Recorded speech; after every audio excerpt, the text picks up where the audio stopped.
I'm going to talk a bit about how nature recovery can begin at home, in the garden, how much we can do taking small steps. What's possible is obviously influenced by the wider landscape, how habitats, reserves, gardens, woods, walks are all linked up. In this way, what others do does matter. What has been designated at policy level is important. We're fortunate to live here in one of the UK's national landscapes, what used to be called an area of outstanding natural beauty. Set up in the 1950s and 60s, a complement at first to the national parks that have been established, first of all in the late 1940s. This is the Dedham, Vale and Stour Valley National Landscape, running from the North Sea along the borders of the two counties of Suffolk and Essex through John Constable country, a diverse mosaic of landscapes where lived and wrote and painted Christine and John Nash, Ronnie Blythe, Adrian Bell, Thomas Gainsborough, Cedric Morris, Maggie Hambling, talking about the quality of the landscape, painting it, writing about it, how that becomes part of the identity of a place. This is a rolling landscape of farms and wilds, ancient oaks, 800 years old, green lanes deep below field level, worn down by the feet of pilgrims and the wheels of carts. 1500 years of a lived and used landscape since the Saxons were first here after the Romans left. Beech, sweet chestnut, grassy meadows ideal for owls. My neighbour and I put up in this next garden here a nest box for barn owls a few years ago. It's a famed landscape, the running along at the base of the hills here, the River Stour, where lighters travelled from the coast up to Sudbury and back again for 150 years. In all, 46 national landscapes, 170 million visits per year. So this is my garden. At the bottom end, there are formal acers and hinoki cypresses, black pines, bamboo, cherry, oak in pots ready to go out. Up here, wilder, unmown grass in spring and summer, oak, beech, birch, hawthorn, holly, pine, a range of different mature trees that are important to the wildlife of the garden.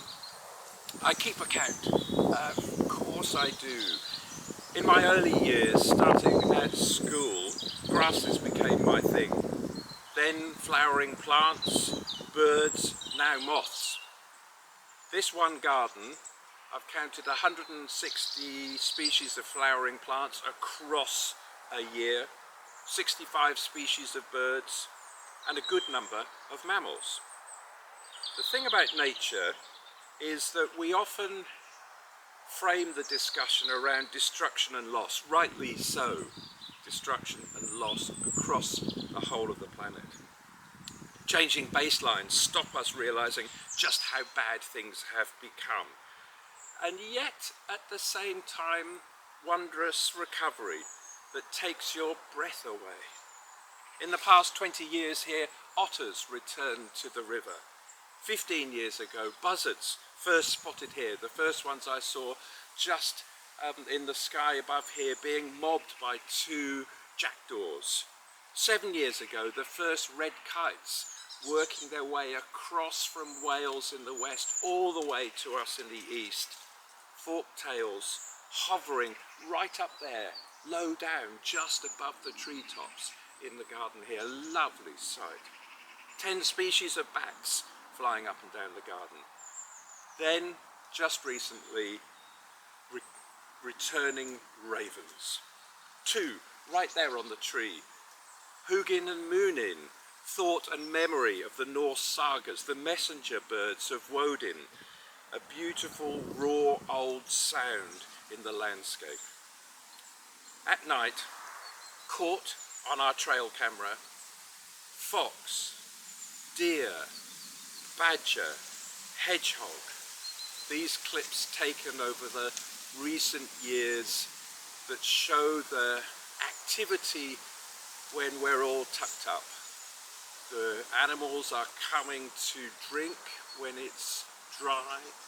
They're coming to eat. We put out food for the hedgehogs. The foxes are moving through this landscape back and forth, adults, youngsters.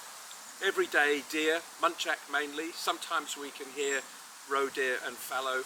They don't come into the garden, but muntjacs all the time. In fact, just right here, a couple of meters from here, I once saw a young muntjac born right on this very spot and watched it grow up and move away in the landscape.